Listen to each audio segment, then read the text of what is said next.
இந்த கதை சமனோட வாழ்க்கைய பத்தின கதை. சமன் ஒரு சாதாரண கிராமத்துல இருந்தாரு. சமனுக்கு சொந்தமான விவசாய நிலம் இருந்துச்சு. அந்த நிலத்துல அவரு பூசணிக்காய விளைய வச்சாரு. பூசணிக்காய் காயா இருக்கும் பொழுது அத பறிச்சுக்கிட்டு வந்து தன்னோட மனைவி நளினி கிட்ட கொண்டு வந்து கொடுப்பாரு. அதுக்கப்புறம் நளினி அந்த பூசணிக்காயோட தோல் எல்லாத்தையும் எடுத்து அந்த பூசணிக்காவை சின்ன சின்ன துண்டா வெட்டி அத சக்கரை பாவுல போட்டு சமைப்பாங்க. அதுக்கப்புறம் சுவையான பூசணிக்காய் பேடாவும் ரெடி ஆயிடும். சமன் இந்த பேடாவை எடுத்துக்கிட்டு மார்க்கெட்டுக்கு விற்க போவாரு. பேடா வாங்கிக்கங்க, பேடா வாங்கிக்கங்க, ஆக்ரா பேடா, சமன் செஞ்ச சுவையான பேடா. ஒரு வாட்டி சாப்பிட்டா இன்னும் வேணும்னு கேப்பீங்க. சமன் செஞ்ச சுவையான பேடா சாப்பிடுங்க. சமன் சத்தம் போட்டு கூப்பிட ஆரம்பிச்சதுக்கு அப்புறமா பக்கத்துல இருக்கிறவங்க எல்லாரும் சமனை நோக்கி போவாங்க. அப்புறம் பக்கத்துல இருக்கிற வியாபாரிகள்லாம் சமனை ஒரு பார்வை பாப்பாங்க. அவங்க எல்லாருக்கும் சமனை பார்த்தா பொறாம. சமன் ஒரு விஷயத்தை எப்போ நினைச்சுப்பாரு. என்னுடைய பேடா இவ்வளவு சுவையா இருக்கிறதுக்கு காரணம் நான் கஷ்டப்பட்டு வளர்க்கிற பூசணிக்காய் தான். ஒரு தடவை சமன் தன்னோட வீட்டுக்கு திரும்பி போகும்போது, தம்பி சமன், அட மாமா நீங்களா?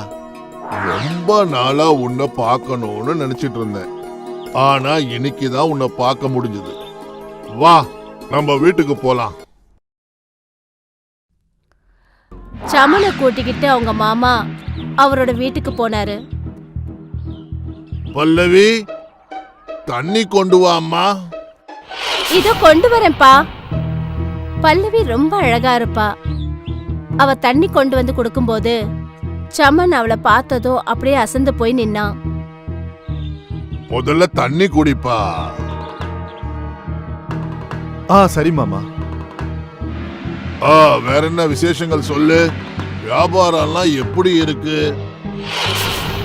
உங்க தயவால எல்லாம் நல்லா இருக்கு மாமா. தம்பி, ஒன்னும் நினைக்காத. உனக்கு கல்யாணம் ஆகி 10 வருஷம் முடிஞ்சு போச்சு. இருந்தாலும் உனக்கு குழந்தைங்களே பிறக்கல. நான் கூட அதை தான் எதிர்பார்த்துக்கிட்டு இருக்கிறேன் மாமா. என் வீட்டுல கூட சின்ன பசங்க விளையாடணும்னு தான் ஆசையா இருக்கு.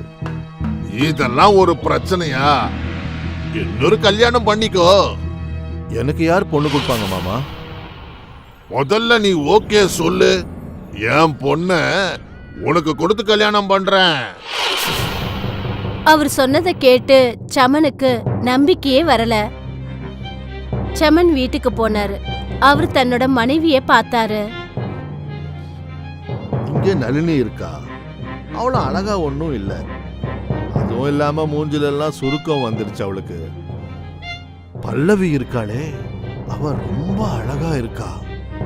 ஒரு மாசத்துக்கு அப்புறமா பல்லவிக்கும் சமனுக்கும் கோவில்ல கல்யாணம் நடந்துச்சு. அதுக்கப்புறம் அவங்க 2 பேரும் வீட்டுக்கு போனாங்க. தன்னோட புருஷன் இன்னொரு கல்யாணம் பண்ணிக்கிட்டத பார்த்ததும் நளினி ஓன அழ ஆரம்பிச்சிட்டா. நான் உங்களுக்கு என்ன பாவம் பண்ண? நீங்க எதுக்காக இன்னொரு கல்யாணம் பண்ணிக்கிட்டீங்க?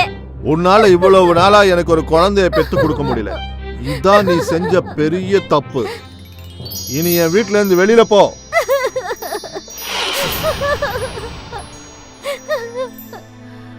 நளினி அழுதுகிட்டே அந்த வீட்டை விட்டு வெளியே வந்தா. சமனோட 2வது மனைவி பல்லவி எப்ப பார்த்தாலும் தன்னை சிங்காரிச்சுக்கிட்டே இருப்பா. சமனுக்கு பல்லவிய ரொம்பவே பிடிக்கும். அதுக்கப்புறம் ஒரு நாள், இதை எடுத்துட்டு போய் பேடா பண்ணு. நீ நாளைக்கு நான் வந்து பேடா விற்கிறதுக்கு போகணும். சரிங்க. பல்லவி பூசணிக்காவோட தோலை கட் பண்ணா. பூசணிக்காய் பேடாவை செய்ய ஆரம்பிச்சா. அட கடவுளே, ரொம்பவே சூடா இருக்கே. என் மேக்கப் எல்லாம் அழிஞ்சிடும் போல இருக்கு. ஒரு வேலை செய்யலாம். இது எல்லாத்தையும் மொத்தமா போட்டுடலாம். அதுக்கப்புறம் மூடி வச்சிடலாம். பல்லவி பூசணிக்காய் துண்ட சக்கரை பாவுல போட்டுட்டு போயிட்டா. மறுநாள் சமன் பேடா விக்கிறதுக்காக கிளம்பினாரு. எப்பவும் போல அவர் சத்தம் போட்டு கூப்பிட்ட உடனே அங்க பக்கத்துல இருந்தவங்க எல்லாம் அவரை நோக்கி வந்தாங்க. பேடா வாங்கிக்கங்க, பேடா வாங்கிக்கங்க. ஆக்ரா பேடா, சமன் செஞ்ச சுவையான பேடா. ஒரு வாட்டி சாப்பிட்டா இன்னும் வேணும்னு கேப்பீங்க. சமன் செஞ்ச சுவையான பேடா சாப்பிடுங்க. சமன் வீட்டுக்கு திரும்பி போனாரு. எல்லா பேடாவும் வித்துட்டேன், இன்னும் கொஞ்சம் பண்ணு. மறுபடியும் பல்லவி சக்கரை பாவுல பூசணிக்காவை போட்டுட்டு போயிட்டா. மறுநாள் மறுபடியும் சமன் பேட்டை வைக்கிறதுக்காக பேடா மார்க்கெட்டுக்கு போனாரு. வாங்கிக்கங்க. ஆக்ரா பேடா, சமன் செஞ்ச சுவையான பேடா.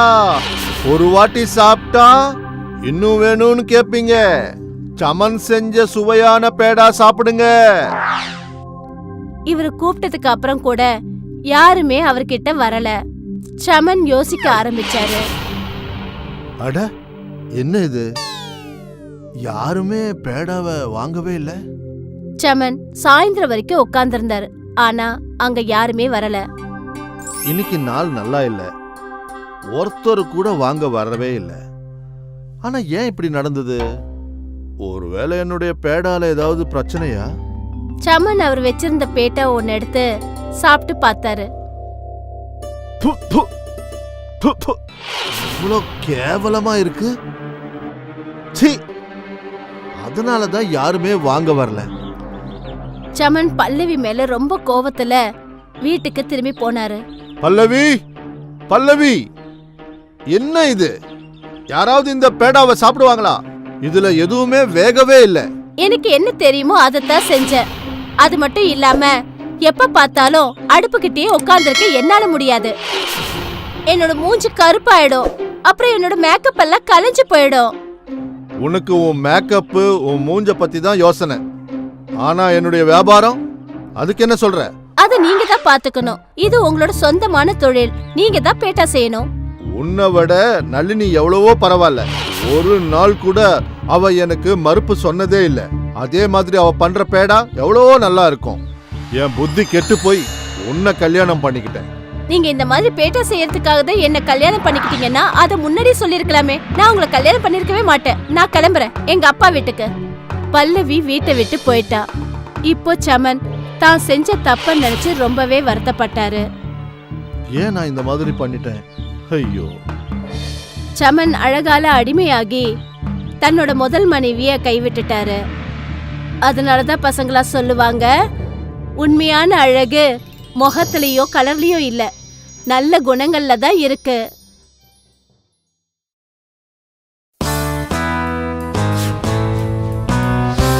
ஜுனாகட் என்ற கிராமத்துல ஒரு சேட்டு வாழ்ந்து வந்துகிட்டு இருந்தாரு. அவருடைய குடும்பத்துல அவருடைய மனைவி 2 ரெட்டை குழந்தைங்களும் இருந்தாங்க. அவங்க பேரு மாயா, சாயா. அவங்க 2 பேரும் பொண்ணுங்களா இருந்தாலும் கூட அவங்க 2 பேர்ல ஒரே ஒரு வித்தியாசம் என்னன்னா, அது அவங்களுடைய நிறம். மாயா வெள்ளையா பால் மாதிரி இருப்பா, சாயா கறி மாதிரி கருப்பா இருப்பா. சேட்டுக்கும் அவருடைய மனைவிக்கும் ஏன் இந்த மாதிரி நடந்ததுன்னு புரியவே இல்லை. ஆனா சேட்டு மட்டும் அவங்க 2 குழந்தைங்களையும் சமானமா பார்த்துக்கிட்டு இருந்தாரு. 2 பேரையும் வளர்க்கறதுல அவர் எந்த ஒரு வித்தியாசமும் காமிக்கல. காலத்துக்கு ஏத்த மாதிரி 2 பேரும் ஒரே வாட்டி பெரியவங்க ஆனாங்க. அவங்க 2 பேரும் அழகான பொம்பளைங்களா வளர்ந்துட்டாங்க. மாயா தன்னுடைய அழகை காப்பாத்திக்கிற வேலை மட்டும் செஞ்சுக்கிட்டே இருந்தா.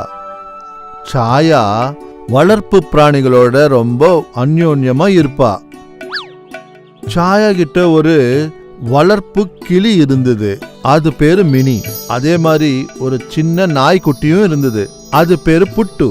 ஒரு நாள் சேட்டுக்கு அவங்க 2 குழந்தைங்களுக்கும் கல்யாணம் பண்ணணுன்ற யோசனை வந்தது.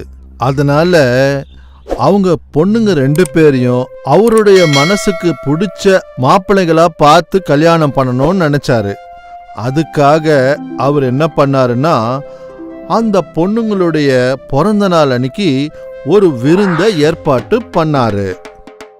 அந்த விருந்துக்கு கிராமத்துல இருக்கிற கல்யாணமாகாத பசங்களையும் அவங்க குடும்பத்துல இருக்கிறவங்களையும் அந்த விருந்துக்கு அவர் கூப்பிட்டாரு.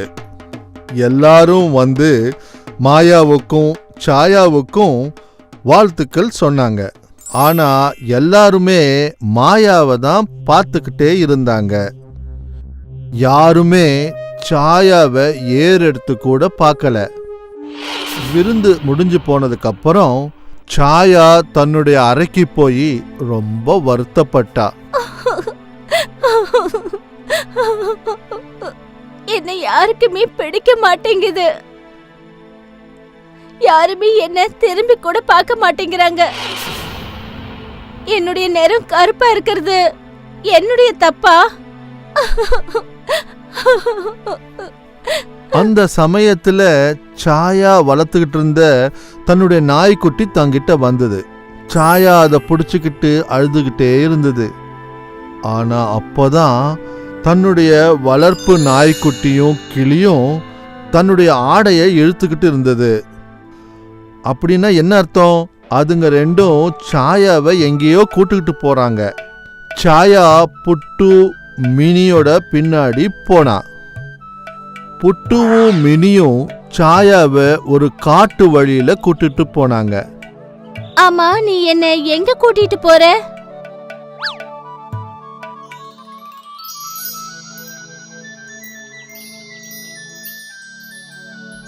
இது என்ன? இது மாய கதவுகள் மாதிரி இருக்கு. சாயா ஒண்டியா அந்த கதவுக்கு பின்னாடி போனா. மாயா கதவிலிருந்து மாயா லோகத்துக்குள்ள போனா. அவ மாயா லோகத்துக்கு உன்னை வரவேற்கிறேன் சாயா.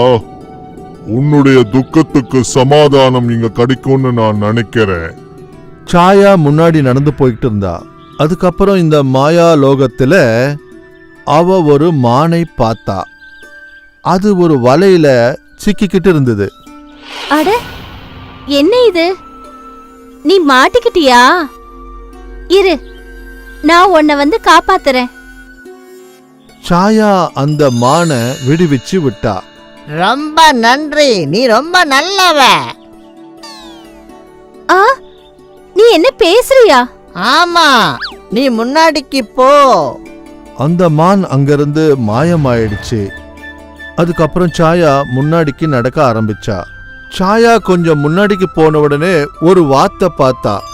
அதோட வாய்க்கு ஒரு கயிறு கட்டி இருந்தது. பாவம், அது சிறகுகளை அடிச்சுக்கிட்டே இருந்தது. சாயா அதுகிட்ட போய் அந்த கயித்தை அவுத்து விட்டா. ரொம்ப நன்றி சாயா, நீ இனி முன்னாடிக்கு போ. சாயா அதுக்கப்புறம் முன்னாடி நடக்க ஆரம்பிச்சா. அவ அங்க ஒரு காஞ்சு போன மரத்தை பார்த்தா. அடடடடா, இந்த மரம் மொத்தமா காஞ்சு போயிடுச்சே. இதுக்கு நான் கொஞ்சம் தண்ணி ஊத்துனா ரொம்ப நல்லா இருக்கும். சாயா தண்ணிக்காக ரொம்ப தூரம் போனா. அவளுக்கு அங்க ஒரு நதி தென்பட்டது. அந்த நதி கரையில ஒரு பானை கூட இருந்தது. சாயா அந்த பானையில நதியில் இருக்கிற தண்ணி எடுத்துக்கிட்டு அந்த காஞ்சு போன மரத்துக்கிட்ட போனா. அந்த காஞ்சு போன மரத்துக்கு தண்ணி ஊத்துன உடனே அந்த மாயா மரம் மறுபடியும் சாதாரணமா மாறி போயிடுச்சு. சாயா, நீ ரொம்ப நல்லவ. நீ எல்லாருக்கும் உதவி பண்ணிருக்க. உனக்குள்ள இருக்கிற இந்த நல்ல குணத்தை பார்த்து எனக்கு ரொம்ப சந்தோஷமா இருக்கு. அதுக்காக நான் உனக்கு ஒரு அன்பளிப்பை கொடுக்கணும்னு நினைக்கிறேன். இப்ப நீ எந்த நதியிலிருந்து தண்ணி கொண்டு வந்தியோ அந்த நதிகிட்டயே போயிட்டு அந்த நதியில ஒரு வாட்டி முழுங்கு. சரி, நீங்க சொன்ன மாதிரியே நான் போய் செய்றேன். சாயா அந்த நதி கிட்ட போனா. போய் அந்த நதியில ஒரு வாட்டி மூழ்கினா. அவ மூழ்கினதுக்கு அப்புறம் மேல வந்து அவளுடைய மூஞ்ச அந்த தண்ணியில பாத்துக்கிட்டா.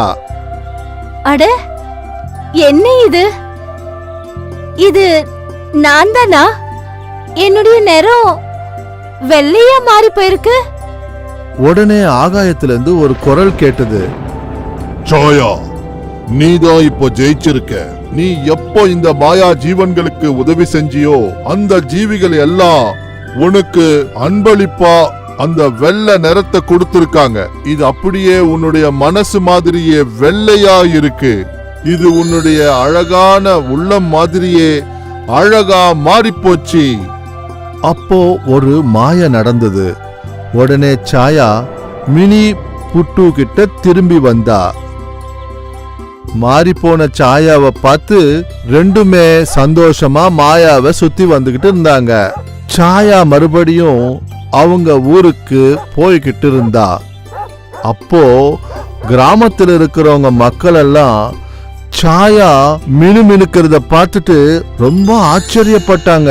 சேட்டு அவருடைய பொண்ணு அழக பார்த்து ரொம்ப சந்தோஷப்பட்டாரு. சாயாவுடைய அம்மா சாயாவுக்கு திஷ்டி எடுத்தாங்க. அதுக்கப்புறம் சாயாவுடைய அம்மாவும் அப்பாவும் ரொம்ப சந்தோஷப்பட்டாங்க. கொஞ்ச நாளைக்கு அப்புறம் நந்திப்பூர் ராஜா சாயாவை கல்யாணம் பண்ணிக்கணும்னு நினைச்சாரு. அதுக்கப்புறம் சாயாவோட கல்யாணம் ராஜாவோட முடிஞ்சு போச்சு. அதுக்கப்புறம் அவங்க சந்தோஷமா இருந்தாங்க. இந்த கதையிலிருந்து நம்ம என்ன கத்துக்கிட்டோம்னா, அழகு நிறத்திலையும் உருவத்திலையும் இருக்காது, அது மனசை பொறுத்து தான் இருக்கும்.